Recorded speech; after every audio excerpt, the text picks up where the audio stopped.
इस खबर के प्रायोजक हैं पूजा श्री डिटर्जेंट पाउडर व केक।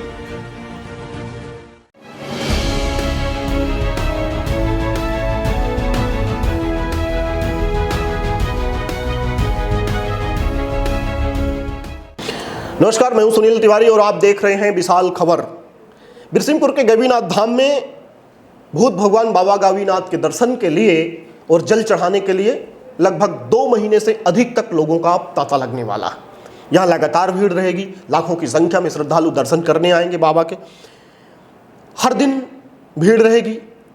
इन तमाम परिस्थितियाँ उत्पन्न होंगी, आने वाले श्रद्धालुओं को किसी प्रकार की समस्या न हो, इसके लिए थाना समापुर में शांति समिति की पिछले दिनों बैठक की गई, जिसमें तमाम समस्याओं का जिक्र किया गया, जिसमें मुख्य रूप से नगर के अंदर और मुख्य रोड का अतिक्रमण, नगर के अंदर की सड़कें, पानी की व्यवस्था, पार्किंग की व्यवस्था, सुरक्षा व्यवस्था, चिकित्सा व्यवस्था और परिक्रमा पथ पर सेट के साथ कई अन्य महत्वपूर्ण चर्चा की गई। बैठक में मुख्य रूप से एसडीएम मझिगामा जितेंद्र वर्मा, एसडीओपी चित्रकूट आशीष जैन, नगर परिषद सीमू शैलेंद्र रोजा, तहसीलदार अजीत तिवारी, बिरसिंहपुर और थाना समापुर प्रभारी के साथ नगर के हिंदू मुस्लिम सहित अन्य लोग सम्मिलित हुए। थाना प्रभारी राजेंद्र मिश्रा सम्मिलित रहे।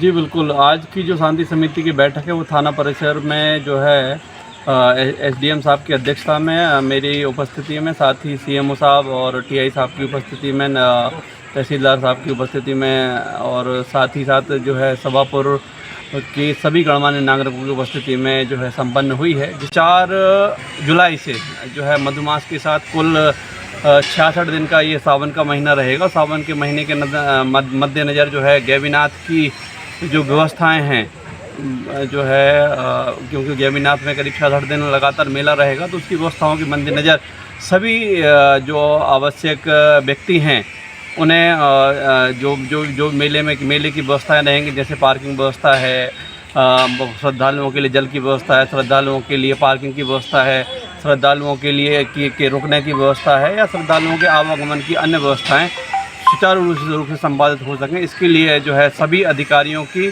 और साथ ही मंदिर प्रबंधन समिति के पदाधिकारियों की जो है जिम्मेदारियाँ तय की गई हैं, जिससे कि जो है गैवीनाथ का मेला जो है शांतिपूर्ण रूप से संपन्न हो सके।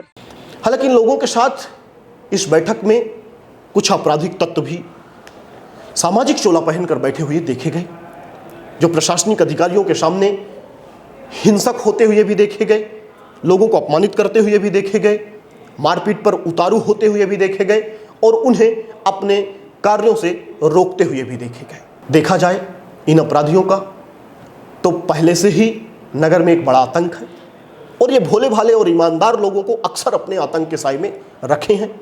ये कई बार इनको प्रशासनिक अधिकारी तो जानता नहीं है, पर कई बार ये प्रशासनिक अधिकारियों और पुलिस अधिकारियों से थाने में इस तरह चिपक कर बैठते हैं और बात करते हैं मानो ये किसी और को बात करने ही नहीं देंगे।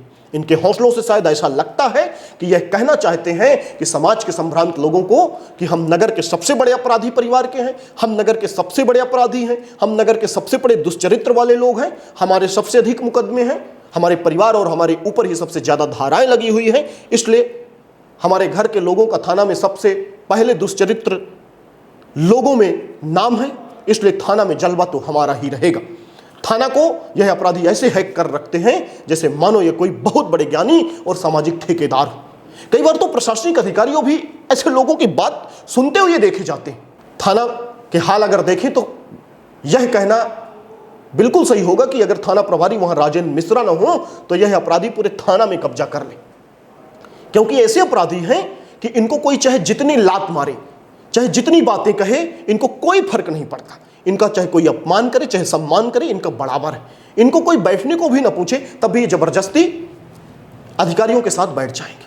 कर्मचारी इनसे बचना भी चाहे तो नहीं बच पाते, क्योंकि यह उनके साथ चाय नाश्ता करते हुए भी देखे जा सकते। इन अपराधियों को चाय नाश्ता ना मिले तो ये उनका जूठन खा लेने में भी गुरेज नहीं करते, क्योंकि ऐसा करके उन्हें लोगों को यह संदेश देना होता है कि अधिकारी कर्मचारी हमारे बड़े नजदीक हैं और हम जो कहेंगे वही होगा।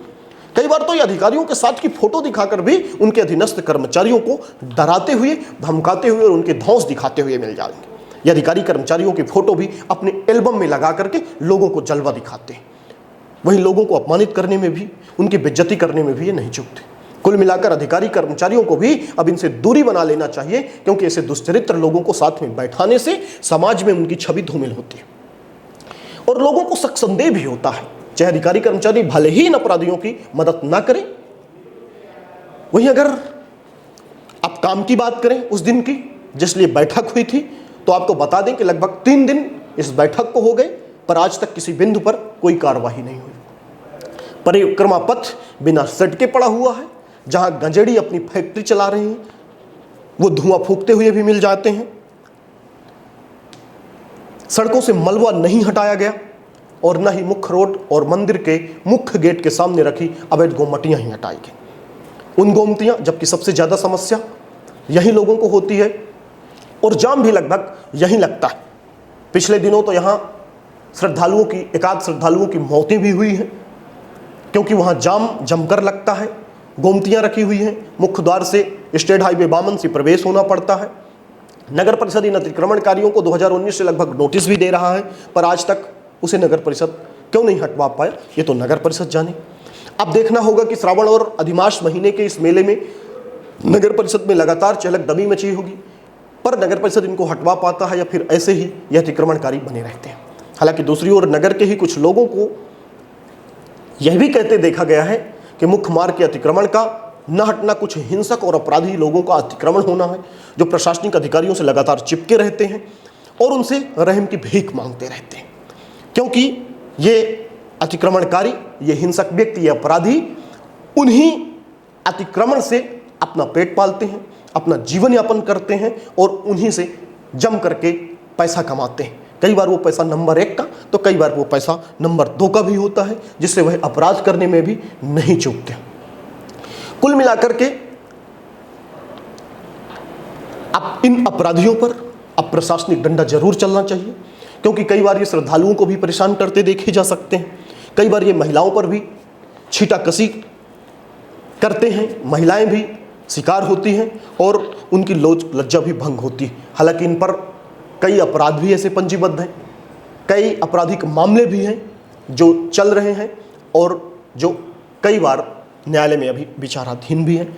बावजूद इसके कार्रवाई इन पर नहीं होती है। ये अतिक्रमण करते हैं, ये दादागिरी करते हैं और प्रशासन भी चुप्पी साध लेता है। बहुत बहुत धन्यवाद।